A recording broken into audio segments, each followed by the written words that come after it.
बदनापूर तालुक्यातील किनोळा कस्तुरबा गांधी बालिका विद्यालयामधल्या विद्यार्थिनी ज्योती संजय सुरासे ही कला वाणिज्य विद्यालयामध्ये 12वीत शिकत होती। ह्या विद्यार्थिनीने 5 फेब्रुवारीला बुधवारीच रात्री 9:30ला गळफास घेऊन आत्महत्या केल्याची धक्कादायक घटना घडली आहे। आत्महत्येचं कारण अजूनही स्पष्ट झालेलं नाहीये, पण हे प्रकरण आत्महत्या आहे की घातपात हे पोलीस तपासामध्ये निष्पन्न होईल। या घटनेची माहिती मिळताच बदनापूर पोलीस ठाण्याचे पोलीस निरीक्षक भागवत यांनी घटनास्थळी धाव घेऊन पंचनामा केला। पोलिसांनी मृतदेह शवविच्छेदनासाठी बदनापूरमधल्या ग्रामीण रुग्णालयामध्ये पाठवला आहे।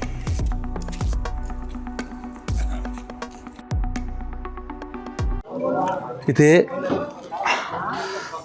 कस्तुरबा गांधी विद्यालयामध्ये जे हॉस्टेल आहे त्यामध्ये हॉस्टेलमध्ये राहणारे 12वीचे विद्यार्थी ज्योती सुरासे या नावाच्या विद्यार्थ्यांनी गळफास घेऊन आत्महत्या केली आहे। त्यावर माहिती मिळाली असता आमचे स्टाफ आम्ही तात्काळ येऊन त्यांचे आईवडिलांना बोलवून त्यांच्या समक्ष शासकीय रुग्णालयात पोच केली आहे।